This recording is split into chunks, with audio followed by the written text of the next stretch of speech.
Ju përshëndes miq të FSHF TV. Si çdo javë jemi në analizë superiore për të diskutuar mbijetën e futbollit shqiptar. Pas 36 javëve të sezonit të rregullt, tashmë jemi futur në fazën më delikate, në fazën më interesante. Jemi në Final Four, aty ku do të përcaktohet dhe skuadra kampione e Shqipërisë për këtë edicion.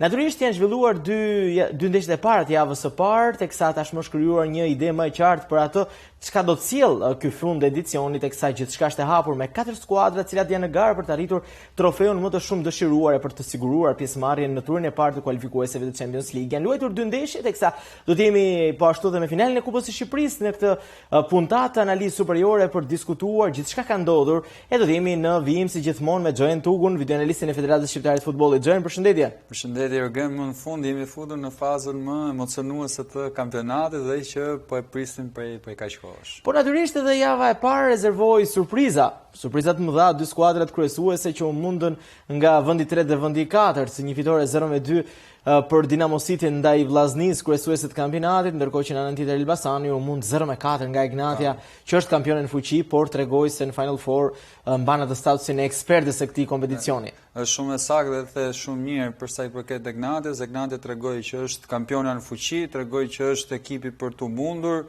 dhe ka bërë një paraqitje mjaft të shkëlqyer edhe kundër Elbasanit që për hir të vërtetës ka pasur pak ulje në performancën e javës së fundit, së bashku edhe me Vllaznin, që me thënë drejtën përveç rezultatit edhe çaloi pak kundër Dinamos, që Dinamo vinte gjithashtu dhe nga lodhja e finales kupës me shumë mungesa.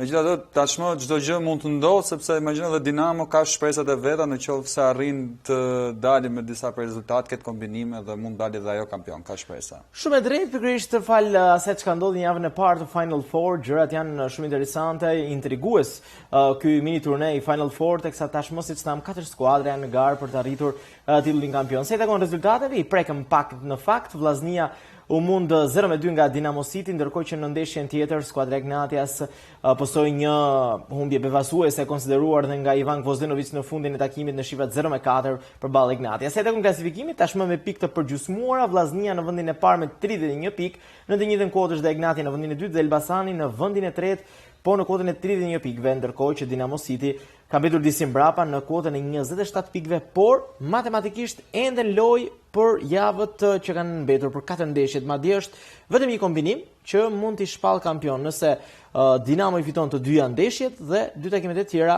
dalin në barazim. Ky është i vetmi skenar që Dinamo në Ilir Dajes mund ta shpall kampion. E sheh të realizueshëm këtë skenar duke parë dhe çfarë ndodhi në takimet e zhvilluara fundjavën që lan pas. Është probabilitet shumë i ulët për hir të vërtetës, por tani çdo gjë mund të ndodhë dhe Dinamo pse jo, po të paktën duhet të luajë që të fitojë ndeshjet e veta dhe të ketë një lloj shpresë pastaj se çfarë ndodh në ndeshjet e tjera të skuadrave kundërshtare. Ndoshta po të kishin bërë atë fundin e sezonit pak fare më të mirë, ndoshta mund të ishin edhe më lart në renditje dhe mund të ishin akoma edhe më afër dhe mund të vareshin pak më shumë edhe nga forcat e veta, jo vetëm nga kombinimet e rezultateve të kundërshtarëve. Është pak ajo që kemi prekur në fakt në shumë puntata, që çdo pikë vlen shumë dhe ndoshta për një pikë mund të ishte me më shumë potencial për të arritur. Nëse diferenca sot do të ishte vetëm 3 pikë, me 3 skuadrat kryesuese, mund të ishin më shumë se sa një skenar për të arritur titullin kampion për Dinamo. Është shumë e drejtë, por tashmë ai sezon është përmbyllur dhe tashmë jemi në Final Four, kështu që asgjë nuk mund të ndryshohet, kështu që Dinamos i mbetet vetëm të ketë pak këtë shpresë se çfarë do ndodh tek ndeshjet e ekipeve kundërshtare dhe gjithashtu te ndeshjet e veta duhet t'i fitojmë me dorë mos. Duket sikur skuadrat që kryesuan për gjatë gjithë kampionatit, Vllaznia dhe Elbasani, po shfaqin problematika që i hasën dhe në fund të edicionit të rregullt. Të dyja vinin nga rezultate negative, duke përjashtuar Vllaznin që triumfoi ndaj Flamurtarit që kishte rënë nga kategoria, luante ndaj një kundërshtari pa objektiva. Hasi shumë vështirësi do ta vuajnë psikologjikisht këtë goditje që morën në javën e parë të Final Fourit, sepse tashmë Ignatia i rriti shumë kotat e saj, e ka vetë në dorë fatin për titullin kampion, teksa Elbasani në ndeshjet direkte vetëm me Ignatian është në disavantazh, i ka marrë superioritetin head to head, po e themi në gjuhën popullore, kokë në kokë. Beson se do ta kalojnë këtë ngërç psikologjik, çfarë do të bëjnë që të çlirohen pak? Po, duhet të shënojnë edhe të fitojnë. Po, në fakt, sepse nuk shënoi asnjëra. Nuk shënoi edhe asnjëra, dhe ishte të dyja ekipet vuajtën shumë tek porta dhe jemi mësuar me ekipe që kanë bërë shumë gola dhe gjatë kampionatit. Tek Natia ishte pak dhe për të parë, sepse ishte edhe trajner i ri për të parë se çfarë do ndodhte. Ne do të shikojmë bashku edhe statistikat më pas edhe gjithashtu disa nga videot se si ka luajtur ekipi Rogozhinës. Por ndërkohë të dyja ekipet tashmë duhet të tregojmë pse ishin qoftë Vllaznia qoftë Elbasani, pse ishin në dy vendet e para gjithë sezonit pothuajse, sepse ato kanë qenë aty sidomos tani në fund. Shohim do të jetë vështirë për të dyja, por gjithashtu e vështirë edhe për dy ekipet e tjera, sepse tashmë janë edhe gabimet që kushtojnë në çdo hap. Edhe mendoj që Vllaznis mund t'i kushtoj shumë nëse edhe humb edhe këtë ndeshjen me Ignatin në ndeshjen e radhës. Megjithatë, do të kemi kohë për të ndalur tek sfida që do të vijë javën e ardhshme, teksa fillimisht fokusohemi tek takimi i parë i zhvilluar ditën e shtunë. Do të jemi me ndeshjen e parë mes Vllaznisë dhe Dinamo Cityt, një sfidë e vendosur nga dy gola të realizuar, Malomo dhe James në minutën e 96, një përballje të interesante. Se takon statistikave, do të ndjekim pikërisht në këtë çaste, expected goal 1 për Vllaznin, 1.03 për skuadrën e Dinamo City, gjuajtjet në kuadrat 14-3 për shkodranët, 8-5 për ekipin e nëndecës blu, mbajtja e topit 56 me 44%, duelet fituar 108-86, goditin nga këndi dhe gjuajtje 2 për Vllaznin, 3 për Dinamo, asnjëra e konkretizuar me tentativë drejt kuadratit, duela ajrore 27-13, faula 19-6 dhe topat e rekuperuar 93-74. Duket sikur në statistika nuk kanë qenë diferencat aq të mëdha, madje edhe në 90 minutë që në zhvilluar, në fakt skuadrat ishin aty dhe ishin element ishin episode që ndikuan, sepse edhe të dy ekipet patën raste veta dhe Vllaznia pati raste veta përpara se sa Dinamo të kalonte në avantazh. Ajo çfarë mua më bëri përshtypje ishte që pam një ndryshim krahas nga çfarë jemi mësuar zakonisht, sepse zakonisht ndoshta Dinamo ishte edhe ekipi i parë ose i dytë që ishte për qarkullimin e topit në renditje në këtë sezon. Ndërkohë që në këtë rast jo vetëm ja lëshoi Vllaznis, por ndryshoi edhe skemën e lojës, që do ta shikojmë pastaj, sepse vendosi të luante me një 5-3-2, që nuk mbaj mend sa kohë kisha parë trajnerin Ilir Daja që të luante realisht në një skemë 5-3-2. Ndërkohë që Vllaznia nga krau tjetër vendosi të luante me 4 mbrojtësa dhe mendoj që një nga arsyet që pse ekipi Shkodran ka vuajtur shumë, do thoya që është edhe dëmtimi i Lirim Kastrati, që ka ndryshuar shumë edhe në manovrën ofensive, ku edhe Shkodranët tashmë edhe po vuajnë shumë që të finalizojnë.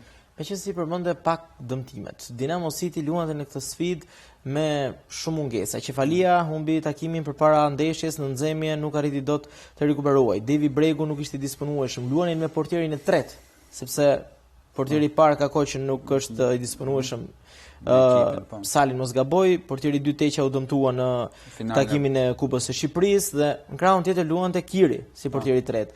Pavarësisht gjithë këtyre mungesave, pavarësisht se Dinamo vinte ndoshta me moralin e ulët, duke parë diferencën e madhe që kishte me skuadrat e Kreut, arrit të marrë një fitore të rëndësishme që e fut në garë në fakt për të luajtur kampion. Unë do thoja jo për të kundërshtuar, por mendoj që kanë ardhur pikërisht me moralin e lartë, sidomos pas fitores finales Kupës. Dhe Dinamo është në atë lloj gjendje tani, duke marrë parasysh diferencën në renditje që luan shumë qetë, nuk ka asgjë për të humbur dhe lojtarët mund të bëjnë më të mirën e tyre pa pasur tamam presionin që ne duhet të arrijmë një objektiv se s'bën. Prandaj edhe mendoj që kanë bërë një ndeshje të mirë, duke marrë parasysh edhe mungesat e shumta, kanë bërë realisht një ndeshje të mirë dhe në fund rezultati tregoi se ata merituan të dalin me 3 pikë nga Air Albania. Pra entuziazmi ndikoi më shumë se mungesat dhe lodhja që kishte tek ndeshja e fundit. Mendoj që po.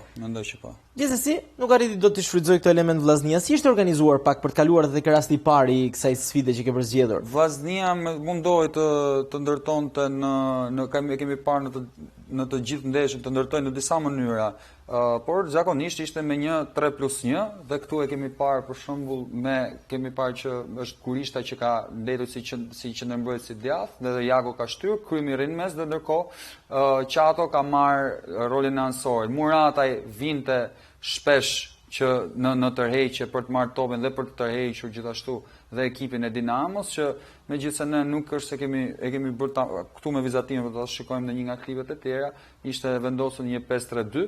Dhe ajo çfarë bënte diferencën te Vllaznia ishin pikërisht lëvizjet e Kallakut, që ishte ai lojtar që kishte lirshmëri në fushë për të shkuar aty ku donte, për të marrë topin, për ta çakulluar, për shkuar gjithashtu më pas në fazën ofensive. Dhe rasti u krijua pikërisht nga numri 10 i Shkodranëve që në këtë moment ndryshon krahun dhe shikojmë se si sulmon zonën ekipi Shkodran me 5 lojtar, duke rrezikuar që në minutën e dytë portën e Dinamos, por gjuajtja e Malës nuk ishte e fortë dhe përfundoi në duart e Kirit. Vllaznia duket sikur po e vuan pak edhe atë që shpeshherë thuhet në Shkodër, që frika më e madhe është entuziazmi. Ka nisur këtë sezon me objektivin për titullin kampion për 22 vitesh, mungon në qytetin e Shkodrës.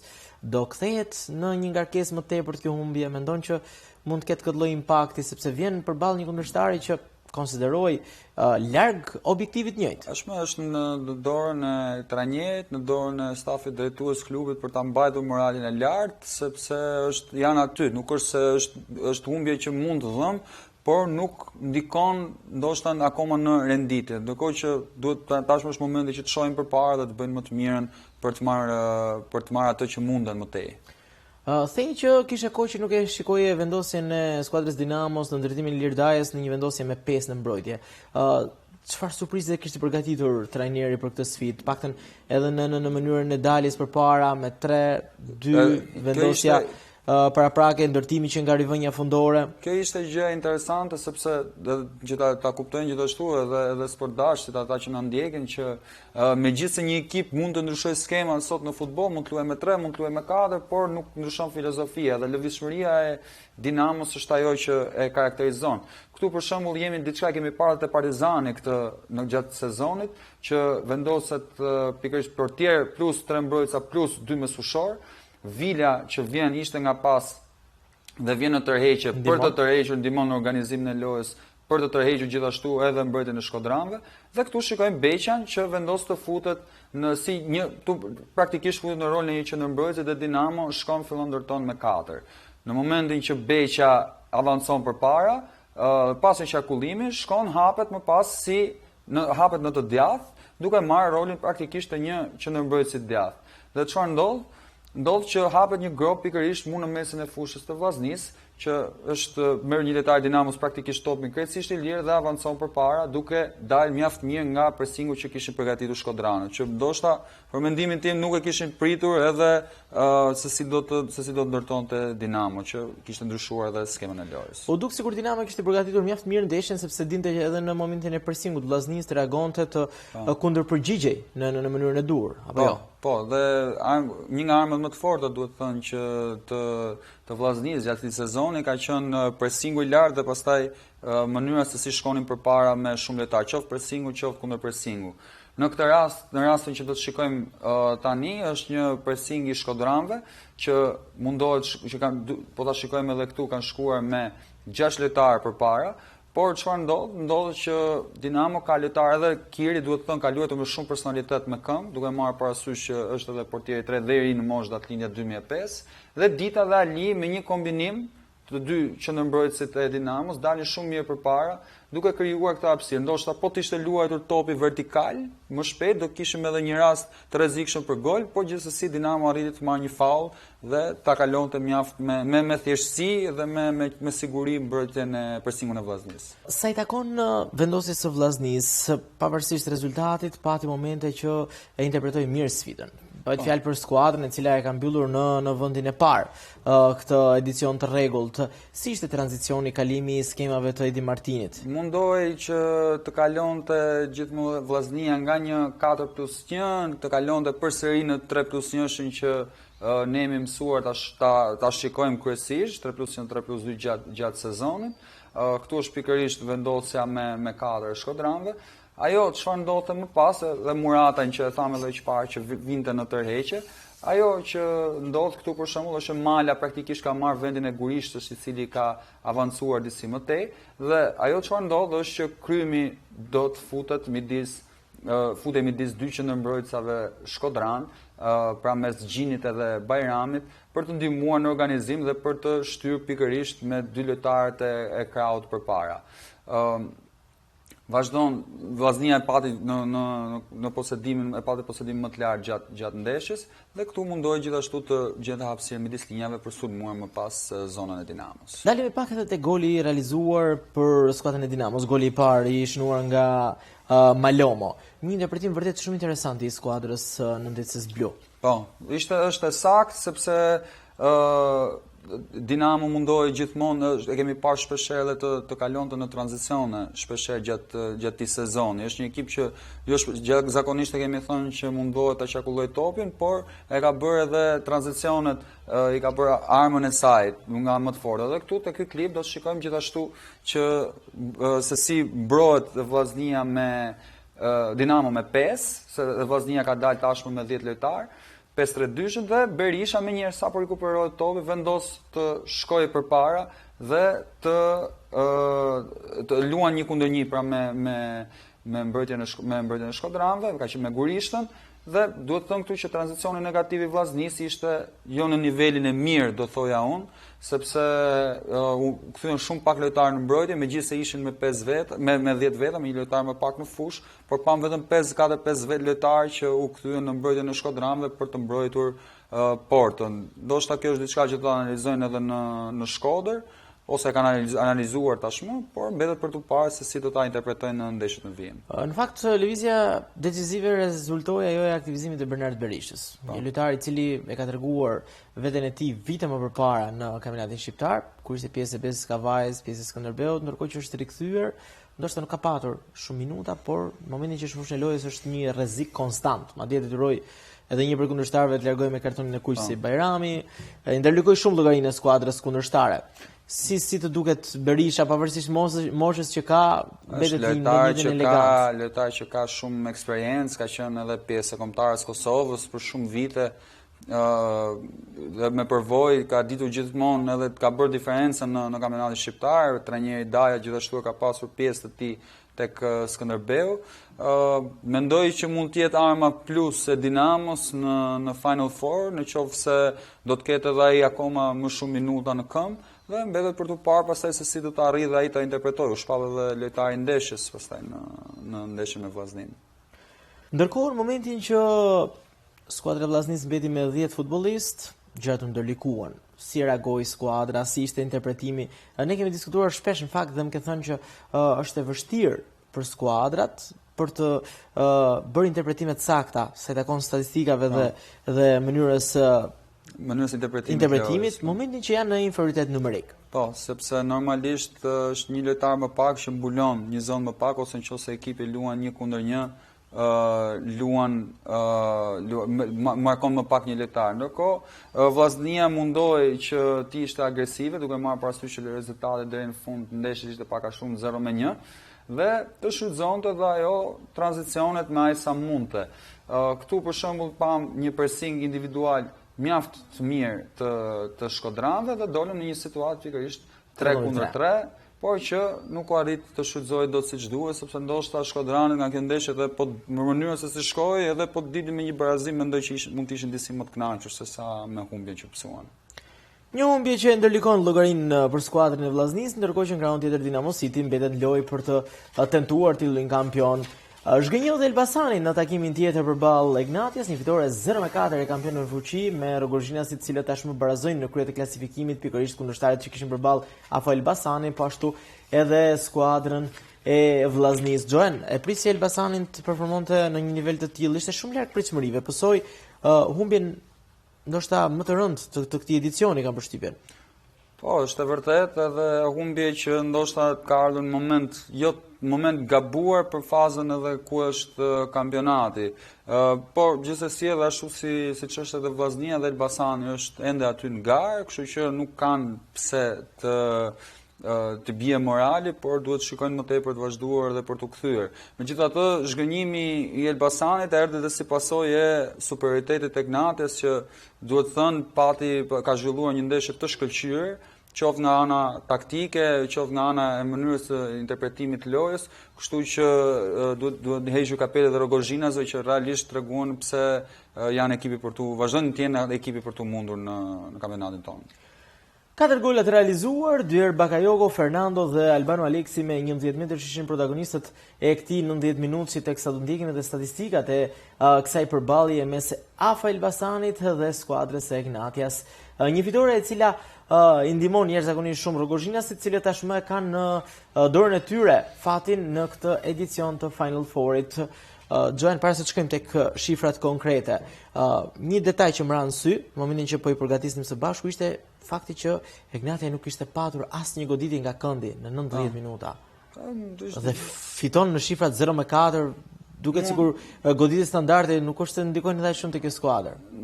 Nuk e di, por ishte ndoshta është edhe pak rastësi kjo, sepse nuk është se edhe Ignatia nuk është se nuk pati gjuajtje në port.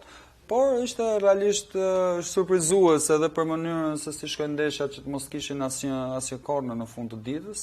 Dhe pati Elbasani gjithashtu nga krau tjetër, që kemi thënë që Elbasani ka pasur një nga armët më të forta gjatë sezonit, por Rogozhinasit duket që e kishin studiuar edhe atë pjesë edhe nuk psuan gol me goditje nga këndi në këtë ndeshje. Ndërkohë pam një Bakayoko i cili duket sikur ka rilindur. Është meritje e trajnerit të ri i cili ka zbarkuar tek Rogozhinasit në Vildetës, sepse ndoshta i është dashur pak kohë që të integrojë ato idetë e tij. Bakayoko duket më i lirshëm fushën e lojës. Ky kombinimi, po i faturoi një farë forme dhe rezultatin në këtë përballje. Sa ndikim kishte?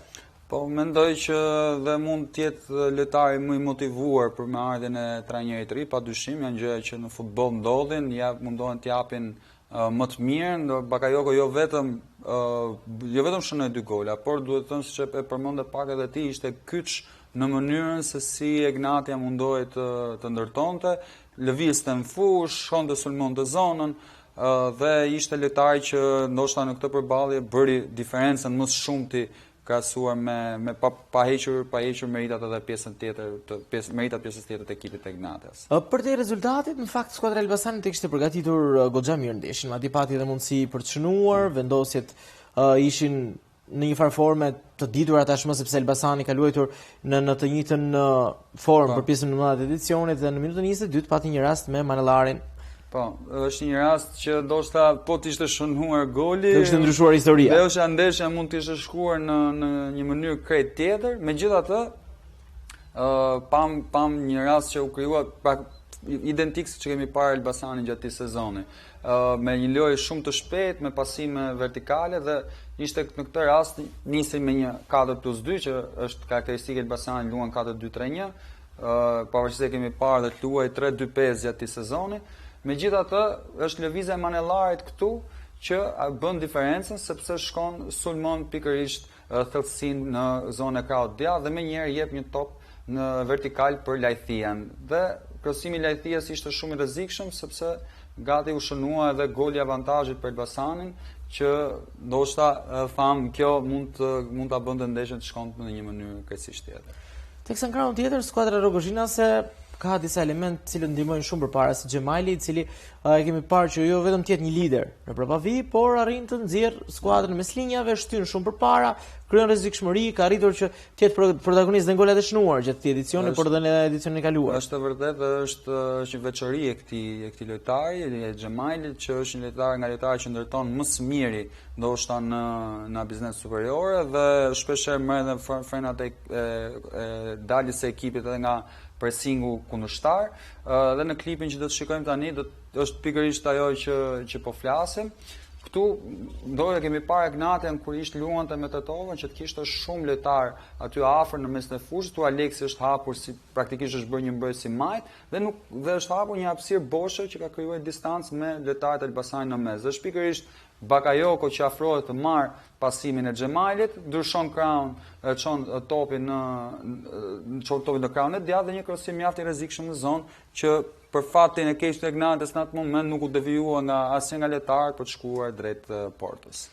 U duk sikur Ignatia ishte paksa më kërkuese në këtë sfidë, duke u referuar në një farë forme edhe mënyrës si shënoi golin në minutën e 45+1. Ishte një pressing marrja e topit dhe goli i shënuar një aksion model do ta konsideroja. Është po tamam është që kundër pressing sepse momentin që sapo Ignatia humbi topin, donte ta rimerrte më një herë përsëri dhe shkoi në mënyrë mjaft agresive tek mbrojtja e Elbasanit që u detyruan edhe ta humbisin. Do ta shikojmë gjithashtu edhe në klipin ton të radhës.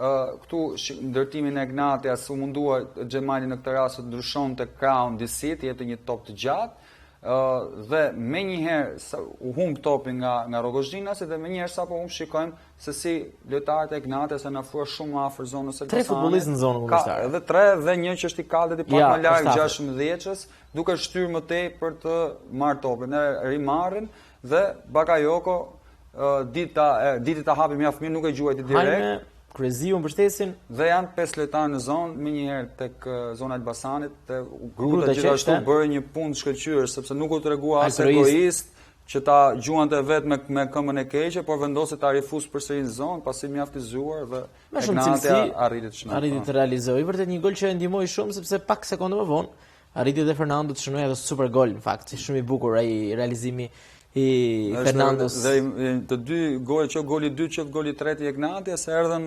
pikërisht në minutat shtesë të pjesës së parë, që ndoshta edhe kjo ndikoi për keq tek Elbasani dhe në pjesën e dytë që u duk pak i dorëzuar. Po Elbasani në fakt kreu 4 zëvendësime. Në fillimin e pjesës së dytë ishin 4 lëvizje nga Gvozdenovic, pati disa shkëndija, madje në një moment caktuar goditën dhe shtyllën, pavarësisht se ndoshta rezultati me 3 gola dizavantazh në futboll pastaj të dëmton psikologjikisht besoj. Në futboll çdo gjë mund ndodh, pastaj dhe tifozët e Milanit, që përfshirë edhe unë që kam qenë i tillë, kujtojnë finalen e Champions dhe çdo gjë mund të ndodh. Kështu që ndoshta edhe po të shënoi ai gol, nuk i di, pastaj mund të bëjë edhe i dyti, por futbolli ky është, janë pikërisht andaj thamë edhe te ndeshja përpara tek Vllaznia. Si ishte ndërtimi pikërisht te ky episod, me që jemi te ky rast i shtyllës? Ishte një ndërtim që Elbasani kaloi nga një tranzicion mbrojtës, kaloi më njëherë në tranzicion sulmues. E kemi parë shpesh këtë ekip që të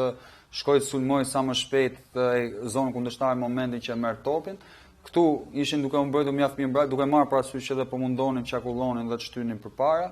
Në momentin pastaj që merret topi, shikojmë pikërisht lëvizjen e Djalos që bëri diferencën. Ignatia po mbroi me 5 dhe donte të ishte sa më e sigurt mbrapa, megjithatë e humbën markimin e Cage brenda zonës dhe nuk arrit dot të shfrytëzohej. Duhet thënë që këtu kishte akoma edhe 35 minuta kohë të rregullt për të zhvilluar dhe gjërat ndoshta mund fillonin të lëviznin pak për Elbasanin nëse të shënoi goli. Po në fakt ishte Cage njëri prej lojtarëve i cili u aktivizua në fillimin e pjesës së dytë, ndërkohë që në krahun tjetër Ignatio duk sikur pavarësisht faktit se ishte në avantazhin e 3 goleve, sërish qëndroi një skuadër sulmuese, pati një tranzicion në repartin avancuar Xhem. Po, qëndron edhe mundoi që gjithsesi, duke marrë parasysh se kishte edhe sigurinë e rezultatit, mundoi kryesisht që të krijonte raste nëpërmjet tranzicioneve sulmuese.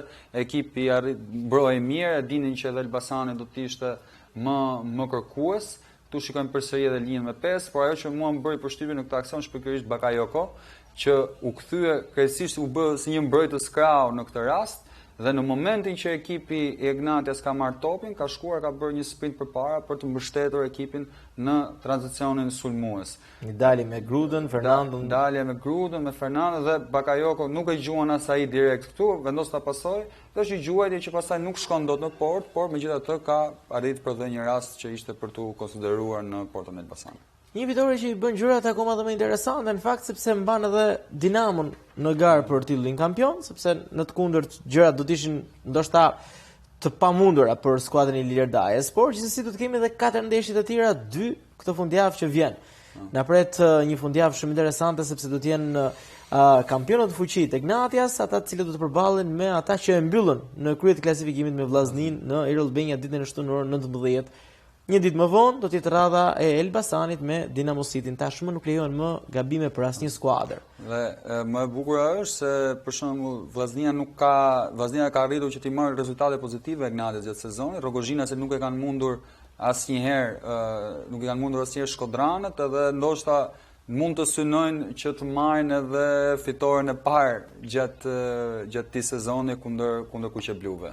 Sigurisht do të jetë besoj një fundjavë e gjitha për të shijuar, sepse do të kemi takime, cilat tashmë do të cilin vetëm momente interesante, besoj edhe në mënyrë grafike, zhvilluar java e parë, siç e pam java e dytë Vllaznia Egnatia Elbasani Dinamo City, në javën e tretë Egnatia Dinamo City, Vllaznia Elbasani. Besoj se dy skuadrat kryesuese do të bëjnë më mirë, të paktën në javën e dytë, sepse tashmë nëse nuk bëjnë më mirë, besoj se do t'i kushtoj. Realisht duhet për to, por edhe Egnatia dhe Dinamo nuk kanë asgjë për të humbur tashmë dhe për mënyrën se si shkoi java e parë. Është një finale e mirëfillt. Është mund të shpresojnë edhe mund të ndryshojnë komplet fatin e kampionatit, se ne tham vazhdimisht që dy nga ekipet më konsistente kanë qenë Vllaznia dhe Elbasani gjatë sezonit, nuk e mbyllën as ato sezonin në mënyrë më të mirë dhe ajo tani po tregohet edhe në Final Four. Sigurisht ne do të vijojmë në javët e ardhshme për diskutuar për Final Four, por mes javën e shkuar është luajtur dhe finalja e Kupës së Shqipërisë mes Egnatias dhe Dinamo City-t. Një ndeshje shumë emocionuese, shumë e bukur, 5 golet realizuar, një triumf i skuadrës së Ilir Dajës që i sjell për të dytin vit radhazi dhe për të 15-ën herë në histori trofeun e Kupës së Shqipërisë, njëkohësisht i jep mundësinë të gjitha skuadrave që të luajnë në Europë. 4 skuadrave të Final Four. Do ndalemi gradualisht te kjo sfidë, te kjo përballje, ke ndarë disa episode të cilat do t'i analizojmë, do t'i diskutojmë. Kujtojmë edhe një herë tjetër, Malomo, Bregu dhe Mustafa ishin autorët e golave për Dinamo City, ndërkohë Buric dhe Adjesa në të 93-ën realizuan për skuadrën e Egnatias. Si do kjo sfidë? I prishi pak ekuilibrat ai kartoni kuq? Jo pak.